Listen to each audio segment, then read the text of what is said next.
ಕಟ್ಟಡ ದುರಂತ ಪ್ರಕರಣಕ್ಕೆ ಸಂಬಂಧಪಟ್ಟ ಹಾಗೆ ನಾವೀಗ ಅಪ್ಡೇಟ್ ನೋಡ್ತಾ ಇದ್ದೀವಿ. ಧಾರವಾಡದಲ್ಲಿ ನಿರ್ಮಾಣ ಹಂತದ ಕಟ್ಟಡ ಕುಸಿದ ಪ್ರಕರಣಕ್ಕೆ ಸಂಬಂಧಪಟ್ಟ ಹಾಗೆ ಇದೀಗ ಸಾವಿನ ಸಂಖ್ಯೆ 5ಕ್ಕೆ ಏರಿಕೆಯಾಗಿದೆ ಅನ್ನುವಂಥ ಮಾಹಿತಿ ಲಭ್ಯವಾಗ್ತಾ ಇದೆ. ದುರ್ಘಟನೆಯಲ್ಲಿ ಮೃತಪಟ್ಟವರ ಸಂಖ್ಯೆ ಈಗ 5ಕ್ಕೆ ಏರಿಕೆಯಾಗಿದೆ. ಇವತ್ತು ಬೆಳಗ್ಗೆ 4ಕ್ಕೆ ಏರಿಕೆಯಾಗಿತ್ತು ಸಂಖ್ಯೆ. ಈಗ ಮತ್ತಷ್ಟು ಅವಶೇಷಗಳನ್ನು ತೆರವು ಮಾಡ್ತಾ ಹೋದ ಹಾಗೂ ಕೂಡ ಸಾವಿನ ಸಂಖ್ಯೆ ಏರುಗತಿಯಲ್ಲಿ ಸಾಗಿದೆ. ಈಗ ಮೃತಪಟ್ಟವರ ಸಂಖ್ಯೆ 5ಕ್ಕೆ ಏರಿಕೆಯಾಗಿದೆ. ಧಾರವಾಡದಲ್ಲಿ ನಿರ್ಮಾಣ ಹಂತದ ಕಟ್ಟಡ ಕುಸಿತ ಪ್ರಕರಣಕ್ಕೆ ಸಂಬಂಧಪಟ್ಟ ಹಾಗೆ ನಾವು ನೋಡ್ತಾ ಇರುವಂಥದ್ದು. ಬೆಳಗ್ಗೆ ಆರ್.ವಿ. ದೇಶಪಾಂಡೆ ಅವರು ವಿಸಿಟ್ ಮಾಡಿ ಅವಾಗ ಅಧಿಕೃತವಾಗಿ ಹೇಳಿದ್ದು 3 ಜನ ಅಂತ. ಅದಾದ್ಮೇಲೆ ಮತ್ತೊಬ್ಬ ವ್ಯಕ್ತಿಯ ಸಾವಿನ ಸುದ್ದಿ ಹೊರಬಂತು. ಈಗ ಸುರಂಗವನ್ನ ತೆಗೆದು ಅಲ್ಲಿ ಆ ಕಟ್ಟಡದ ಏನು ಅವಶೇಷ ಇದೆ ಅದರ ತಳಭಾಗವನ್ನು ತಲುಪುವಂತ ಪ್ರಯತ್ನವನ್ನೇನು ಮಾಡ್ತಿದ್ದಾರೆ. ಈಗ ಸಾವಿನ ಸಂಖ್ಯೆ ಮತ್ತೆ ಏರಿಕೆಯಾಗಿದೆ.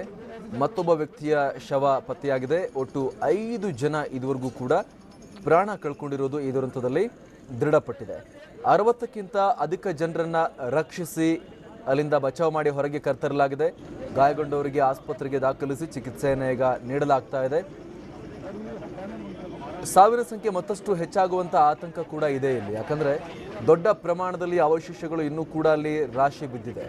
ಅವಶೇಷಗಳನ್ನು ಕಂಪ್ಲೀಟ್ ಆಗಿ ತೆರವು ಮಾಡೋ ತನಕ ಎಷ್ಟು ಜನ ಒಳಗೆ ಸಿಲುಕು ಹಾಕೊಂಡಿದ್ದಾರೆ, ಎಷ್ಟು ಜನ ಇನ್ನೂ ಕೂಡ ಅಲ್ಲಿ ಜೀವ ಕೈಯಲ್ಲಿ ಹಿಡ್ಕೊಂಡು ತಮ್ಮನ್ನು ರಕ್ಷಣೆ ಮಾಡಲಿ ಅಂತೇಳಿ ಕಾಯ್ತಾ ಇದ್ದಾರೆ, ಎಷ್ಟು ಜನ ಆಲ್ರೆಡಿ ಇಲ್ಲಿ ದುರಂತಕ್ಕೆ ಬಲಿಯಾಗಿದ್ದಾರೆ ಇನ್ನೂ ಕೂಡ ಸ್ಪಷ್ಟ ಇಲ್ಲ.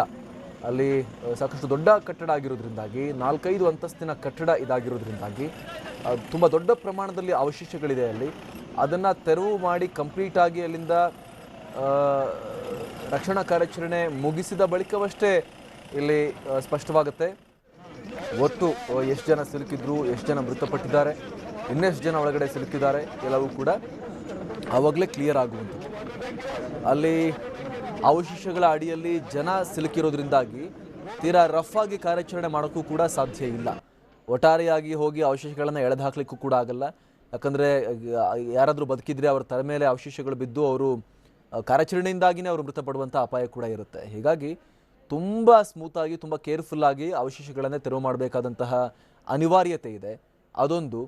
ಮತ್ತು ಅದೇ ಕಾರಣಕ್ಕಾಗಿ ಸುರಂಗಗಳನ್ನು ಕೂಡ ತೆಗೆದು ಆ ಅವಶೇಷಗಳ ಸುತ್ತಲೂ 3 ಕಡೆ ಸುರಂಗವನ್ನು ತೆಗೆದು ನೇರವಾಗಿ ಅದರ ಕಟ್ಟಡದ ಬೇಸ್ಮೆಂಟ್ ಭಾಗವನ್ನು ತಲುಪುವಂತಹ ಪ್ರಯತ್ನವನ್ನು ಕೂಡ ಇಲ್ಲಿ ಈಗ ನಡೆಸಲಾಗ್ತಾ ಇರುವಂಥದ್ದನ್ನು ನಾವಿಲ್ಲಿ ಗಮನಿಸಬಹುದಾಗಿದೆ.